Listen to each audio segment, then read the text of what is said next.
الرحمن الرحیم صلی اللہ علی سیدنا محمد و آلہ الطاہرین۔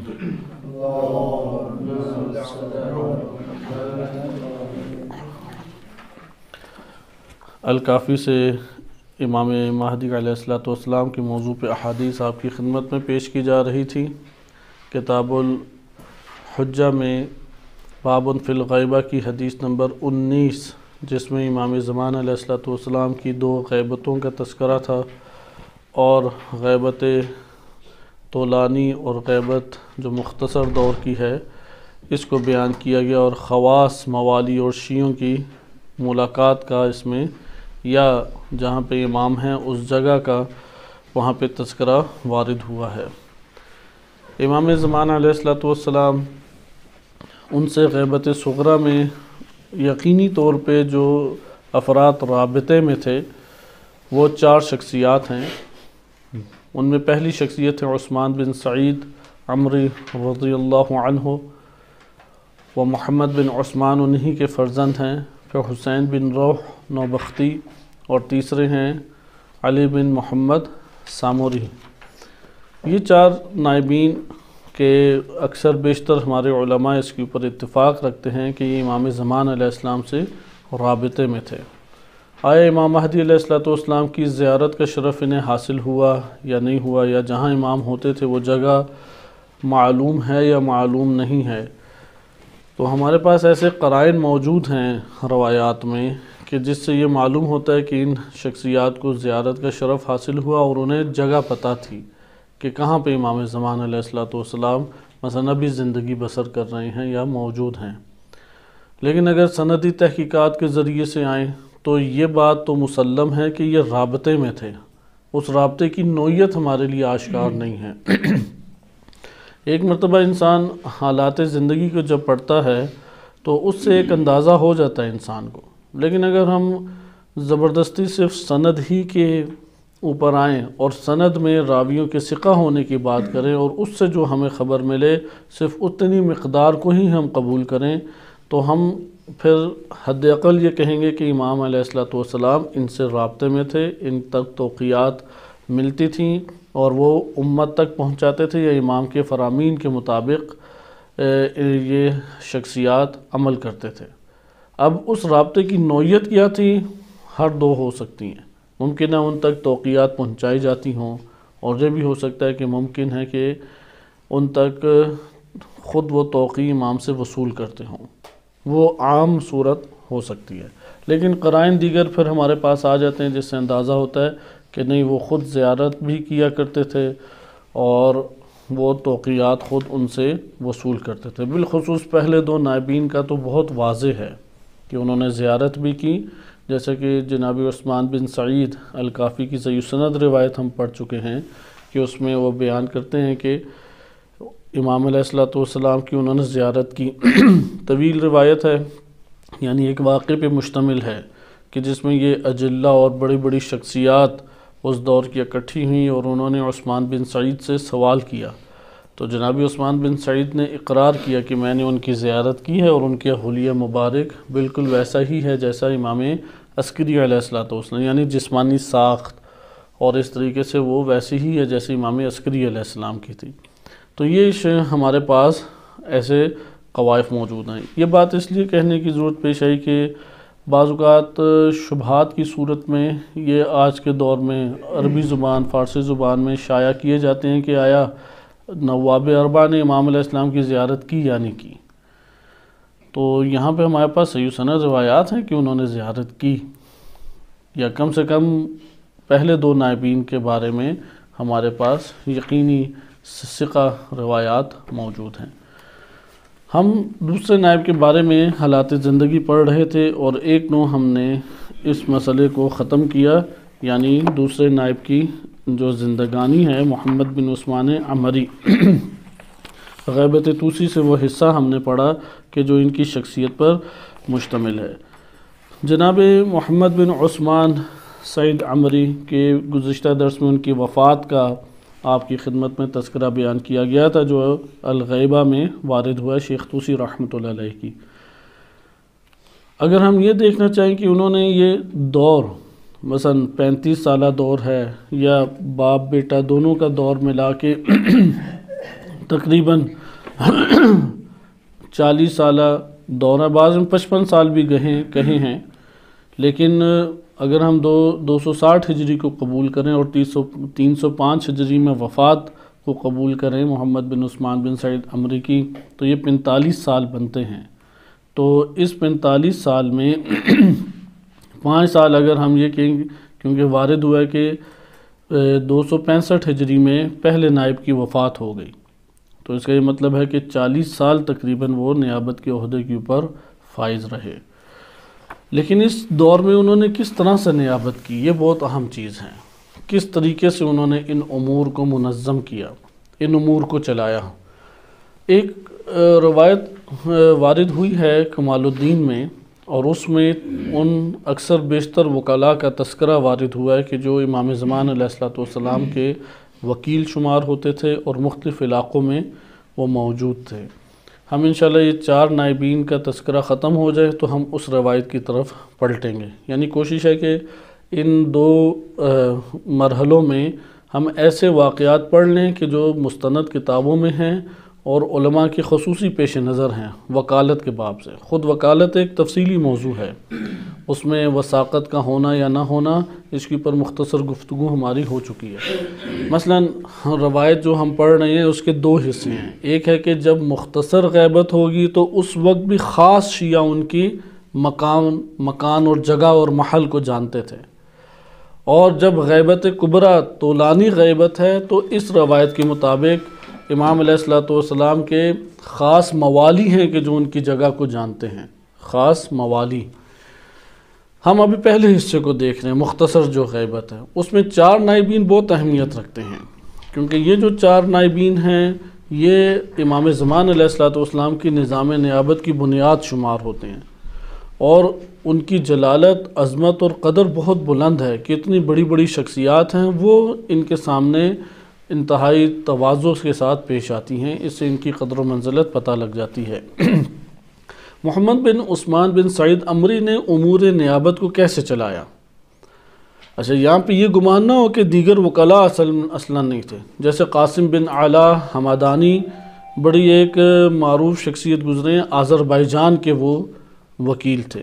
مثلا رے میں 2 وکیل ہیں یا 3 ہیں، قم میں 2-3 وکیل امام زمان علیہ السلام کے موجود ہیں، اسی طریقے سے کوفہ میں ہیں، مثلا بغداد میں ہیں، مختلف علاقوں میں اس وقت کی جو دنیا عالم اسلام کی ایک جال بچھا ہوا ہے۔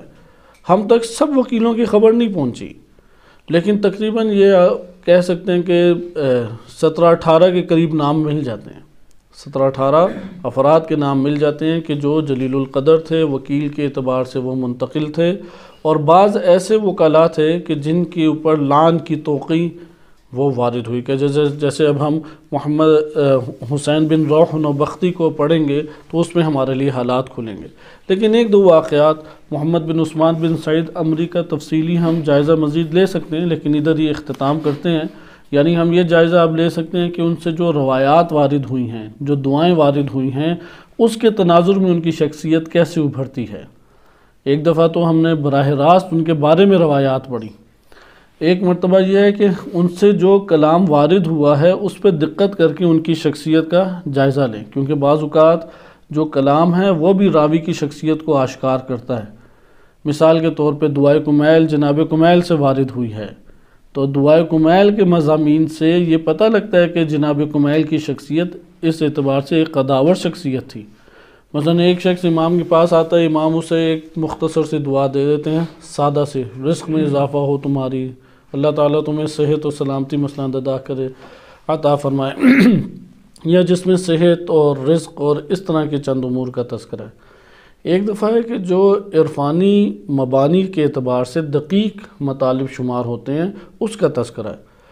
محمد بن عثمان بن سعید عمری سے جو زیارت نامے اور جو دعائیں وارد ہوئی ہیں اس میں عرفانی جھلک بہت زیادہ ہے، یعنی آج کے اگر آپ علوم کے تناظر میں اسے دیکھیں تو وہ آپ کو ایک عرفانی پہلو اس میں بہت زیادہ آپ کو اجاگر دکھائی دے گا۔ ایک ان کی شخصیت میں عرفانی پہلو بہت اجاگر تھا، جیسے اپنی قبر ان کا خود کھودنا خود وہ کندہ کرانا ائمہ علیہ السلام کے نام اور یہ کہنا کہ میرے کفن کے ساتھ یا میری قبر میں رکھے جائیں، جیسے ہمارے ہاں آج معاشروں میں رائج ہے کہ کفن پہ 12 ائمہ کے نام لکھوا دیتے ہیں، اسی طرح سے رائج ہوا آہستہ آہستہ۔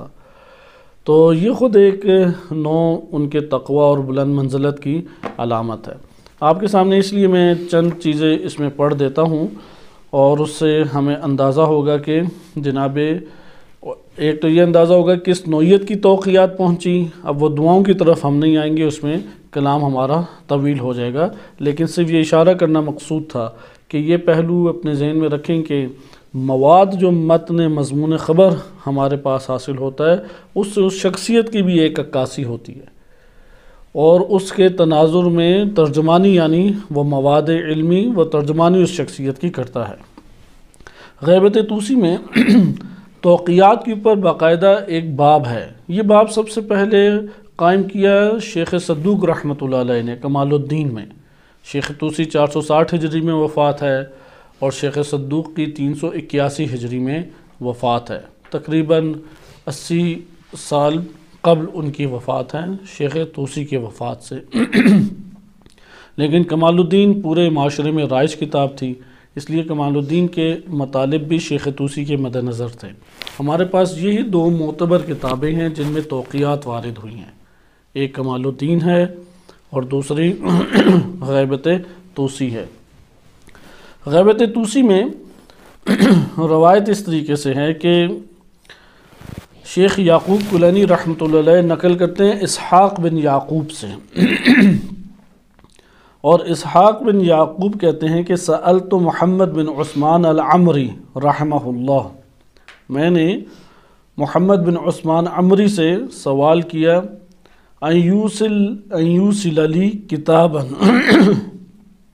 قد سألت فیہ عن مسائل اشکلت علیہ، کہ میرا یہ کتاب یا میرا یہ خط بھی امام زمان علیہ السلام کو پہنچا دیں، صحیح ہے، پہنچا دیا جائے، یا ان یوصل کہ پہنچا دیا جائے میرا یہ کتاب یا یہ میرا نوشتہ کہ جس میں میں نے ایسے مسائل کے بارے میں امام زمان علیہ السلام سے سوال کیا ہے جو میرے اوپر مشکل ہیں، جو میرے لیے مثلا حل کرنا سخت ہے۔ فورد التوقیع بخط مولانا صاحب الدار علیہ السلام، تو انہوں نے پہنچا دیا امام کو خط، اور وہاں سے پھر امام زمان علیہ السلام کی طرف سے انہی کے خط میں جواب آیا۔ صاحب الدار امام زمان علیہ السلام کی طرف اشارہ ہے، ان کی طرف سے انہی کے خط میں جواب آیا۔ وَأَمَّا مَا سَأَلْتَ عَنْهُ أَرْشَدَ اللَّهُ وَثَبَّتَكَ عن امر المنکرین لی من اہل بیتنا وبین عمنا، کہ تم نے جو یہ سوال کیا ہے اللہ تعالیٰ تمہاری رہنمائی کرے اور اپنے دین کے اوپر تمہیں ثابت قدم اللہ تعالیٰ رکھے، کہ جو منکرین ہیں اس امر کے، امر سے کیا مراد ہے؟ امام زمان علیہ السلام کی امامت و ولایت و خلافت، ہمارے گھرانے میں سے ہی، یعنی بعض ایسے منکرین ہیں کہ جن کا تعلق کس سے ہے؟ خود امام زمان علیہ السلام کے گھرانے سے ہے۔ تو ہمارے گھرانے میں جو منکرین ہیں، آپ جانتے ہیں کہ کس کی طرف اشارہ ہے؟ یہ ان کے چچا کی طرف اشارہ ہے، جعفر کذاب کے نام سے معروف ہیں۔ روایات جو معتبر ہیں ان میں کذاب آیا ہے، البتہ بعض روایات میں یہ بھی آیا توبہ کر لی تھی، اس لیے بعض جعفر طائب کہتے ہیں۔ تو ہمارے پاکستان میں کے معاشرے میں یہ طائب والا زیادہ رائج ہو جاتا ہے، وہ کہتے ہیں کذاب تو ہو نہیں سکتا، امام کا بیٹا ہو کیسے کذاب ہو سکتا ہے، تو وہ کہتے ہیں اس نے توبہ کر لی۔ تو خلاصہ کلام کہ یہاں پہ اب آپ یہ روایت دیکھیں، اس روایت میں یہ سوال کیا اب اس نے، یعنی جس طرح آج کے دور میں شیعہ کے لیے سوال ہے طائب تھے یا کذاب تھے، یعنی جعفر طائب ہے یا جعفر کذاب ہے، کیا کہیں، یا اگر انکار برملا انکار کر رہے ہیں وہ، کیونکہ یہ تو اس دور کے ہی ہیں، غیبت صغریٰ کے دور کی یہ بات ہے، اسحاق بن یعقوب خود اس غیبت صغریٰ کے ہیں۔ تو تب امام زمان علیہ السلام نے یہ فرمایا کہ ہمارے گھرانے سے اور ہمارے چچاؤں میں سے تم نے جو منکرین ہیں اس امر امامت کے، ان کے بارے میں سوال کیا ہے، فَعْلَمْ تو یہ جان لو، أَنَّهُ لَيْسَ بَيْنَ اللَّهِ عَزَّ وَجَلَّ بَيْنَ أَحَدِ قَرَابَةٍ، تو اللہ اور ہمارے درمیان رشتہ داروں میں کوئی درمیان میں واسطہ نہیں ہے، یعنی یہ نہ سمجھو کہ ہمارے والد کی نسل سے ہے یا سادات میں سے ہے، ہاشمی ہے، تو وہ جو بھی کر لے وہ ٹھیک ہے، اللہ تعالیٰ نے اسے معزز ہی رکھنا ہے۔ کہتے نہیں، خدا اور ہمارے قرابت داروں میں سے کسی ایک کی کوئی بھی قیمت نہیں ہے، اللہ تعالیٰ موازین کے اوپر پرکھے گا۔ اللہ تعالیٰ نے جو نظام بنایا ہے اور اس نظام میں قوانین بنائے، بس اس کے اوپر پرکھا جائے گا۔ فمن انکرانی، جس نے بھی میرا انکار کیا۔ اب یہ سمجھتے ہیں کہ سید انکار کر ہی نہیں سکتا، نہیں، سید انکار کیوں نہیں کر سکتا؟ ابھی تو مخلوط سید بہت زیادہ ہیں، کہ یعنی ایسے ہیں کہ شیعہ تھے پھر سنی ہو گئے۔ پاکستان میں ایک اچھی خاصی تعداد ایسی موجود ہے، شیعہ سے سنی ہوئی، جیسے سنی سے شیعہ ہوتے ہیں تو شیعہ سے بھی سنی ہوتے ہی ہیں اور سید ہی ہوتے ہیں۔ تو ادھر ومن انکرانی فلیس منی، جس نے میرا انکار کیا اس کا مجھ سے کوئی تعلق نہیں ہے۔ وہ سبیلہ سبیل ابن نوح علیہ السلام، اور اس کا وہی ٹھکانہ ہے کہ جو فرزند نوح کا تھا۔ مثال اللہ تعالیٰ نے حضرت نوح علیہ السلام کی اس لیے دی کہ ان سے باشرف ترین نسب نہیں ہے حضرت نوح علیہ السلام سے، کیونکہ نبی صلی اللہ علیہ وسلم بھی حضرت نوح علیہ السلام کی نسب سے ہیں۔ تو نوح علیہ السلام کا نسب بہت قریب ہے آدم علیہ السلام سے، درمیان میں کوئی ایسی چیز موجود نہیں ہے، انبیاء کے نسب سے ہیں نوح علیہ السلام۔ اور نوح علیہ السلام باشرف تھے، یعنی وہ فقیر معاشرہ نہیں تھا، کھاتا پیتا معاشرہ تھا جہاں پہ طوفان آیا۔ تو نوح علیہ السلام کا بیٹا بہک گیا اور انہوں نے دعا کی اللہ کی بارگاہ میں، یہ بھی ذکر ہوا، تو اللہ نے حجت الہی اولی العزم پیغمبر اور رسول صاحب شریعت پیغمبر کی بات کو رد کر دیا، کہا کہ لیس من اہلک، یہ تو آپ کے اہل سے نہیں ہے۔ تو اس لیے ائمہ علیہم السلام ان موارد میں پسر نوح کا حوالہ دیا کرتے تھے۔ اصل میں روایات کا اگر آپ جائزہ لیں تو دو طرح کا خاندان ہے، قرآن کریم کی آیات سے بھی یہ ظاہر ہوتا ہے۔ دو طرح کے خاندان قرآن نے بیان کیے ہیں، ایک کو کہتے ہیں خاندان نسبی خاندان، اور ایک کو کہتے ہیں کہ خاندان ایمانی۔ دین اسلام نے کس کو مقدم کیا ہے؟ دین اسلام نے خاندان ایمانی کو مقدم کیا ہے۔ اب ایمانی غائب ہو تو وہ ایک الگ چیز ہے، پھر تو نسب کا ہی خاندان نظر آئے گا۔ خاندان ایمانی اس کو خداوند متعال نے مقدم کیا ہے۔ یہ جو خاندان نسبی ہے، اس کا کیا طریقہ کار ہے؟ وہی نسب کے ذریعے سے لتعارفوا، شعوبہ قبائل بنائے لتعارفوا۔ یہ نسب کا خاندان دنیا چلانے کے لیے، اس کا اس سے آگے کوئی فلسفہ نہیں ہے۔ باپ ہے، بیٹا ہے، زوجہ ہے، اس کا کل فلسفہ کیا ہے؟ یہ دنیا چلانا، نسل انسانی کا آباد ہونا۔ یہ وجہ کہ اسے مال دنیا شمار کیا اللہ تعالیٰ نے۔ قرآن کی واضح آیت ہے انما المال والاولاد فتنۃ یا متاع الحیات الدنیا، یہ چیزیں ہیں دنیا کا متاع ہے، اس لیے اولاد وہ دین نہیں ہے، اولاد آخرت نہیں ہے۔ اولاد پہلے مرحلے میں دنیا ہے، گھرانہ، والدین، رشتہ دار، کزنز، دیگر، یہ پہلے مرحلے میں دنیا ہے۔ بہرحال دنیا کے اندر قوانین ہیں، دنیا کے اندر حقوق ہیں، تو حقوق اور قوانین کے زمرے میں ان کے ساتھ واجب ایک صلہ رحمی کا تعلق رکھنا ضروری ہے۔ دوسرا ہمارے پاس آ جاتا ہے خاندان ایمانی۔ خاندان ایمانی کی بنیاد کیا ہے؟ وہ اللہ تعالیٰ نے حجت الہی رکھی ہے، ہر دور میں حجت الہی۔ اسی لیے اگر کوئی شخص ایران سے ہے اور اس کے نسب کا بھی کچھ پتہ نہیں ہے اور وہ عرب میں آ جاتا ہے تو سلمان منا اہل البیت، لیکن کیا یہ جملات فقط سلمان کے لیے ادا ہوئے؟ اس کو ائمہ اہل بیت علیہم السلام نے اور قرآن کریم نے ایک ضابطہ بیان کیا ہے کہ ہر وہ شخص فمن اتبعنی فہو منی، جو بھی میری اتباع کرے گا وہ مجھ سے ہے، اور جو میری اتباع نہیں کرے گا وہ مجھ سے باہر ہے۔ یہ ایک ضابطہ ہے، حضرت ابراہیم علیہ السلام کی زبانی قرآن نے یہ ذکر کیا ہے کہ جس نے بھی میری اتباع کی وہ مجھ سے ہے۔ اگر میرا چچا ہے آذر، وہ بھی مجھ سے نہیں ہے۔ ابو لہب کی مثال تبت یدا ابی لہب وتب، کہ قرآن نے تبرہ کیا ہے، نبی صلی اللہ علیہ وسلم کا سگا چچا تھا، وہ ہاشمی نسل سے تھا، لیکن حجت الہی کا وہ مخالف تھا۔ لہذا یہ جو ایمان المؤمنون اخوۃ، قرآن نے واضح آ کے بیان کیا، یہ ایمانی خاندان قیامت والے دن مل جائے گا۔ اگر ایمانی دوش کے اوپر نسبی خاندان نہیں ہے تو کبھی بھی آپس میں نہیں ملے گا روز قیامت۔ قرآن کی واضح سورہ طور میں آیت آ گئی کہ جو لوگ اس دنیا سے اٹھ جاتے ہیں اور ان کی نسل میں جو مومنین ہیں، اللہ تعالیٰ انہیں ملا دے گا اور ان کے گناہوں کو معاف کر دے گا تاکہ یہ مل کے زندگی بسر کر سکیں۔ اور جو ایمانی رابطہ نہیں رکھتے تھے وہ لوگ پہچانیں گے ایک دوسرے کو، جان پہچان ساری باقی رہے گی، احساسات ساری باقی رہیں گے جیسے بھی ہم ادھر بیٹھے ہوئے ہیں، لیکن آپس میں جڑ نہیں سکتے۔ وہ آق کہلائے گا اور جدا کہلائے گا اگر ایمانی تعلق ان کا برقرار نہیں ہوا۔ تو یہ یہاں پہ ہمارے پاس مثال بنتی ہے کہ انبیاء و ائمہ علیہم السلام کی اولادوں میں اگر کوئی امر امامت کا مخالف ہوا ہے تو امر امامت کے مخالف ہونے کے باوجود کیا ہے، اس کو مخالفت میں وہ ان میں سے قرار نہیں پائے گا۔ اس لیے روایات میں پھر ذکر ہوا، ایک دفعہ تو روایات ہے نام لے لے کے بیان کرتی ہیں کہ یہ مجھ سے ہے، جیسے سلمان کا ہے۔ اسی طریقے سے تقریباً 11 یا 12 افراد ہمیں علم رجال کی کتابوں میں مل جاتے ہیں کہ جن کے بارے میں اہل بیت نے کہا کہ منا انت منا اہل البیت، کہ تم ہم اہل بیت میں سے ہو۔ اور پھر ایک ضابطہ دیا اہل بیت نے کہ تا قیامت آنے والے اشخاص میں سے جو بھی میری اتباع کرے گا وہ مجھ سے ہے، وہ مجھ سے تعلق قائم کر لے گا، یا جو میرے عقیدے کا قائل نہیں ہے، امر امامت کو نہیں مانتا، یہ اتباع نہیں کرتا، وہ مجھ سے نہیں ہے۔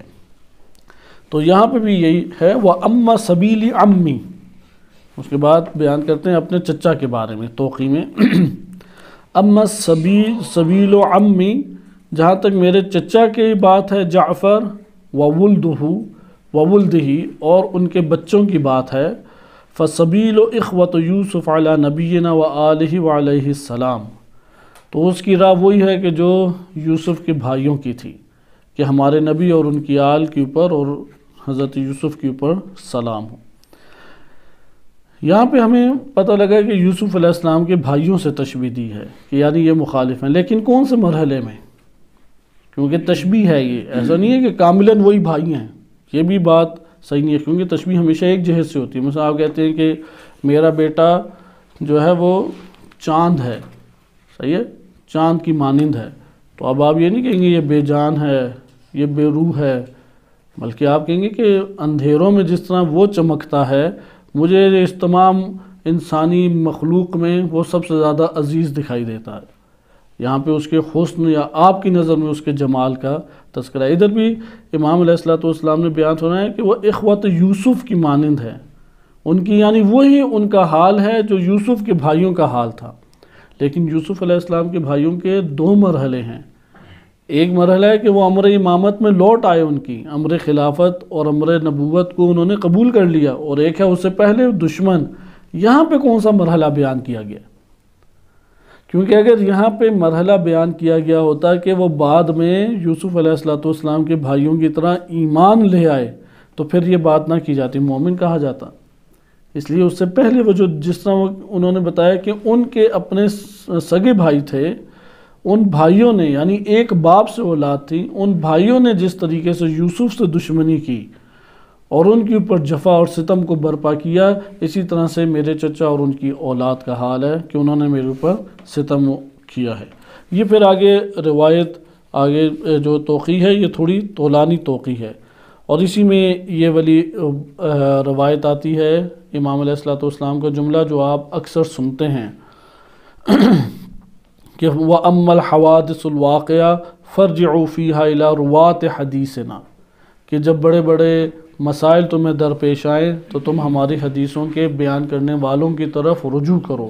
فَإِنَّهُمْ حُجَّتِي عَلَيْكُمْ، یہ راوی جو بڑی بڑی شخصیات ہیں یہ تمہارے اوپر میری حجت ہیں۔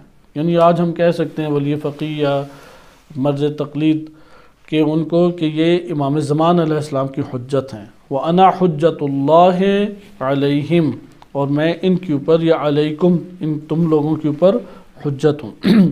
اور اسی میں بعض اور دیگر امور ہیں جس سے یہ پتہ لگتا ہے اس دور کے بعض مسائل کیا تھے۔ مثلا وَعَمَّا قَوْلُ مَنْ زَعَمَ أَنَّ الْحُسَيْنَ علیہ السلام لم يقتل، جس نے یہ گمان کیا کہ حسین علیہ السلام وہ شہید نہیں کیے گئے، فَكَفَرَ، اس نے کفر کیا، اور وہ تکذیب کرنے والا ہے اور گمراہ ہے۔ یعنی اس دور میں یہ ایک مسئلہ تھا۔ یہ مسئلہ اس لیے پیش آیا کہ ایک امام کی جب شہادت ہو جاتی تو ایک یا چند شیعوں کے گروہ الگ ہو جاتے، الگ الگ قبیلوں کی صورت میں رہا کرتے تھے، تو وہ دعویٰ کر لیتے تھے ان کی غیبت کا۔ تو امام حسین علیہ السلام کے اوپر سب سے پہلے دعویٰ کیا گیا، اور اس سے یہ پتہ لگتا ہے یہ اس دور تک چل رہا تھا گروہ، کہ جو امام حسین علیہ السلام کے بارے میں یہ سمجھتا تھا کہ وہ دوبارہ ظہور کریں گے۔ یہ ہم نے ایک اس میں ملاحظہ کیا توقیع کا حصہ، اور اس طرح کے چند اور توقیات ہیں کہ چند واقعات کے اوپر بھی مشتمل ہیں کہ اس کو ہم ترک کرتے ہیں اور اگلے نائب کے اوپر منتقل ہوتے ہیں۔ آپ محمد بن عثمان بن سعید ان سے قدر ہمارے پاس طولانی طور پہ احادیث ہیں، روایات ہیں یا زیارت نامے ہیں، وہ وارد ہوئے ہیں۔ تیسرے راوی ہیں حسین بن روح نوبختی۔ حسین بن روح نوبختی کی کنیت تھی ابو القاسم۔ یہ کنیت کو ضرور یاد رکھیں، اس سے شخصیت پہچانی جاتی ہے۔ جیسے عثمان بن سعید عمری کی کنیت تھی ابو عمر، محمد بن عثمان بن سعید ان کے فرزند کی کنیت تھی ابو جعفر، اور ان کی کنیت حسین بن روح نوبختی کی ابو القاسم۔ ابو القاسم کا تعلق تو پہلے سے تھا محمد بن عثمان بن سعید عمری سے، یہاں تک کہ بعض واقعات ہیں کہ امام عسکری علیہ السلام نے ان کے ذمے بعض امور لگائے تھے۔ اس سے یہ پتہ لگتا ہے کہ امام عسکری علیہ السلام کو جب امامت ملی اس وقت یہ عین جوانی کی عمر میں تھے۔ ان کے بارے میں وارد ہوا ہے کہ ان کا تعلق ایران سے تھا۔ نوبخت پورا ایک خاندان ہے اور اس خاندان کی تاریخ ہے، کیونکہ اہل بیت علیہ السلام سے یہ وابستہ خاندان رہا ہے اور اس خاندان کی تاریخ باقاعدہ موجود ہے۔ حسین بن روح نوبختی وہ نوبخت سے تعلق رکھتے تھے۔ ان کی زندگی میں چند ہمارے پاس واقعات یا ان کی زندگی میں چند حوادث ہیں، انشاءاللہ وہ اگلے درس میں آپ کی خدمت میں پیش کیے جائیں گے۔ یعنی اگر ہم ان کی زندگانی کو جو کتابوں میں وارد ہو سکی ہے، کیونکہ یہ وہ دور تھا کہ تشیع کے اوپر انتہائی شدید ظلم و ستم قائم تھے اور بالکل اجازت نہیں دی جاتی تھی، کیونکہ اضطراب کا دور ہے۔ عباسی حکومت وہ ضعیف ہو رہی تھی، متزلزل ہو رہی تھی۔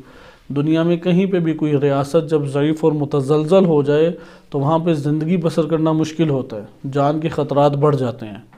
انسان سمجھتا ہے کہ جہاں منظم زندگی ہو وہاں پہ شاید آرام سے نئی انسان جو ہے وہ نشر و اشاعت کر سکتا ہے، جبکہ معاملہ برعکس ہے۔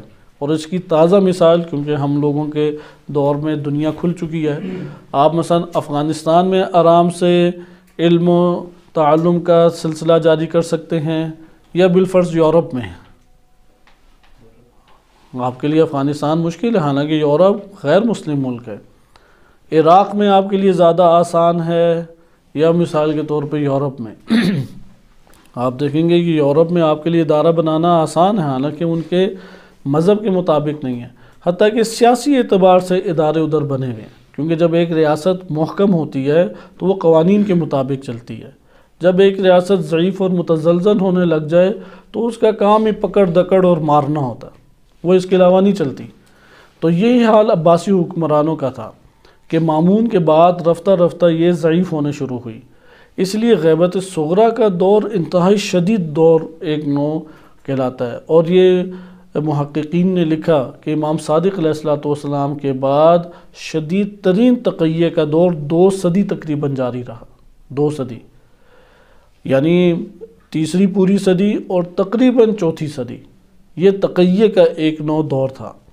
اور اس میں حتیٰ کہ قم کے اندر شناخت کوشش کرتے تھے نہ کرائیں، مناظرے چھوٹے چھوٹے ہوتے تھے، پسپا شیعوں کو سختی سے کیا ہوا تھا، ان کی کتابیں لے کے جلا دیتے تھے۔ جیسے شیخ طوسی رحمۃ اللہ علیہ کی 2 مرتبہ لائبریری کو جلایا گیا، حالانکہ 460 ہجری کی ہیں۔ امام زمان علیہ السلام کے بعد غیبت صغریٰ میں تو بہت ہی سخت طریقے سے دبایا گیا۔ تو حسین بن روح نوبختی ان کے حوالے سے ایک واقعہ یہ ہے کہ ان کو 5 یا 6 سال جیل میں بند کر دیا گیا۔ صرف ایک نائب ہیں کہ جنہوں نے زندان کی صعوبتیں اٹھائیں۔ 306 ہجری سے لے کے 311 ہجری تک یہ ایک بحث ہے کہ وہ کیوں زندان گئے، کیوں انہیں جیل میں ڈالا گیا، کیا ایسے مسائل پیش آئے، اس کا انشاءاللہ اگلے درس میں ہم جائزہ لیں گے۔ دوسرا، حسین بن نوبختی کے بارے میں ایک مسئلہ پیش آیا۔ یہ تعلق رہتے تھے ایران کے اندر، زندگی بسر کرتے تھے۔ اس وقت بڑی بڑی شخصیات موجود تھیں، جیسے ابو سہل ہیں، اسماعیل بن علی، غالباً یا علی بن اسماعیل نام ہے ان کا، نوبختی، وہ جلیل القدر تھے، عراق کے اندر ان کا بڑا نام تھا۔ اسی طرح اور چند شخصیات، احمد بن اسحاق ہیں، قم سے ہی ہوتے تھے، یا عبداللہ بن جعفر ہیں، جعفر بن عبداللہ حمیری، اس طرح کی شخصیات ہیں جو بڑی بڑی شخصیات تھیں۔ ان شخصیات کو چھوڑ کے حسین بن نوبختی کو کیوں وکیل بنایا گیا، وہ بھی وکیل مطلق؟ یعنی اس وقت کے مجتہدین اور مراجع اعظام، ان کے ذہن میں جو فہرست تھی اس فہرست میں حسین بن نوبختی تھے ہی نہیں، لیکن انتخاب ان کا کیا گیا اور بڑی بڑی شخصیات کو ترک کیا گیا۔ لیکن یہ بڑا حسن ہے، اس وقت بھی یہ نوع وحدت موجود تھی کہ سارے کے سارے جم ہو گئے حسین بن نوبختی پہ، اور ویسے ہی تعظیم ان کی بجا لاتے تھے جیسے عثمان بن سعید عمری کی بجا لاتے تھے۔ لہذا یہ ایک تشیع کے اندر خلوص اور ایک جو احترام اور عزت اور امامت کے اوپر اطاعت کے اوپر جم ہو جانا ہے بزرگ ہستیوں کا، آج بھی یہی ہے۔ آج بھی اصل دیندار تو یہی مجتہدین مراجع اعظام میں خواص ہیں کہ جن کی برکتوں سے یہ سلسلہ نیابت چل رہا ہے۔ تو یہ دوسری چیز ہے کہ اس کو بھی انشاءاللہ تعالی ہم اگلے درس میں پڑھیں گے کہ حسین بن نوبختی، ان کا انتخاب کن چیزوں پہ کیا گیا۔ تیسرا، ان کی ایک خصوصیت کو ذکر کیا گیا ہے۔ وہ خصوصیت ہے کہ بہت شدت سے رازدار تھے، اور راز کے معاملے میں بہت شدید تھے۔ چند واقعات ان کے بارے میں وارد ہوئے ہیں۔ یہ ان کی 3 خصوصیات تھیں۔ ان کو بھی قدر طولانی موقع ملا بقیہ کی نسبت نیابت کا، اور ان کے بعد چوتھے نائب تھے حسین بن نوبختی۔ انہوں نے وکالت کے نظام کو محکم کیا اور مضبوط کیا لوگوں کے درمیان۔ محمد بن عثمان بن سعید نے بھی یہ امر انجام دیا۔ اس لیے آپ دیکھتے ہیں کہ مہدویت کے اکثر بیشتر نظریات آج کے دور میں بھی وہی رائج ہیں کہ جو محمد بن عثمان اور حسین بن نوبختی کی تبلیغ کردہ اور ان کی نشر و اشاعت کی صورت میں عالم تشیع میں وہ رائج ہوئے۔ مثلا بھی آپ یہ دیکھ لیں، فَأَمَّا الْحَوَادِثُ الْوَاقِعَةُ، یہ کس سے آئی توقی؟ کمال الدین میں بھی محمد بن عثمان سے، اور غیبت طوسی میں بھی محمد بن عثمان بن سعید سے ہے۔ اب یہ آپ نے ملاحظہ کیا کہ نظام نیابت کے اگلے مرحلے کے لیے ساری زمین کس نے ہموار کی؟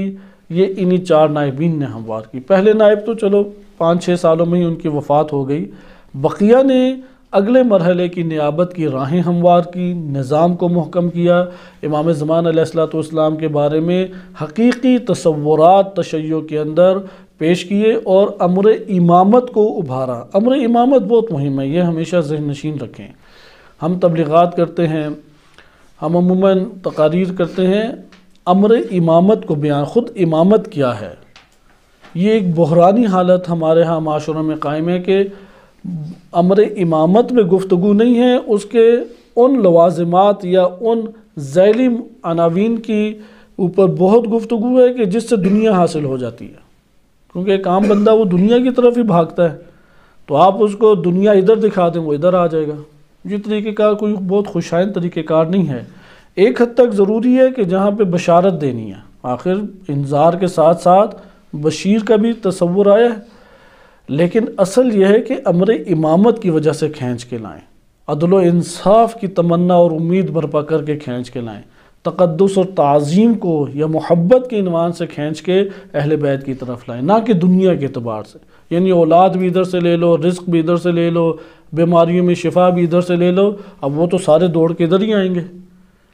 آپ یہ والا پہلو بھی بیان کرنا چاہیے، کرامات اور فضائل اہل بیت علیہم السلام بہت مہم ہیں، لیکن غلبہ کس امر کا ہو وہ آپ کو ان ہستیوں سے پتہ لگتا ہے۔ آپ ان کا کلام پڑھیں، محمد بن عثمان بن سعید کی توقیات جم کریں، آپ پڑھیں کہ ان کے نظریات، ان کے واقعات، وہ کس نہج کی باتیں کرتے تھے، کس طرح سے گفتگو کرتے تھے، وہ ہمارے لیے بہت مہم ہے، کیونکہ ان کی شخصیت کا انتخاب امام زمان علیہ السلام نے فرمایا ہے۔ تو یہ صورتحال ہماری بھی ہونی چاہیے کہ ہم ایک نوع اور معاشرے کے اندر، عوام الناس کے اندر ایک نو سفیر ہیں۔ امام زمان علیہ السلام کا پیغام ہم نے پہنچانا ہے، یعنی وہ ڈاکیے کی حالت جیسے نہیں ہوتی، جیسا خط ہے ویسا دے دیا۔ ہمارا کام یہی ہے، ہمارا کام یہ نہیں ہے کہ اس خط کو توڑ مڑوڑ کے ادھر ادھر آگے پیچھے کر کے ایسا ان کے سامنے رکھیں کہ اصل پیغام کی طرف توجہ نہ جائے اور وہ آ بھی جائیں اس کی طرف، وہ سارے کے سارے گھرانے کے اہل بیت کے ارد گرد جمع ہو جائیں اور امر امامت اس میں پایا نہ جائے تو وہ بے فائدہ رہ جاتا ہے۔ یا یہ کہ بیجا بحثیں نکل آتی ہیں، عوام کے یہی سوال ہوتے ہیں، جیسے بھی آپ نے دیکھا کہ اچھا آپ کے چچا کے بارے میں آپ کیا کہیں گے، ان کی اولاد کے بارے میں کیا کہیں گے؟ تو امام نے واضح ضابطہ دے دیا کہ جو شخص فمن انکرانی فلیس منی، یہ بہت بہاری ایک معیار ہے جو محمد بن عثمان نے دیا، اس کی خوب نشر و اشاعت کرنی چاہیے، کیونکہ اس معیار کے بعد اگر کچھ ہے تو وہ ایک الگ چیز ہے، لیکن فمن انکرانی فلیس منی۔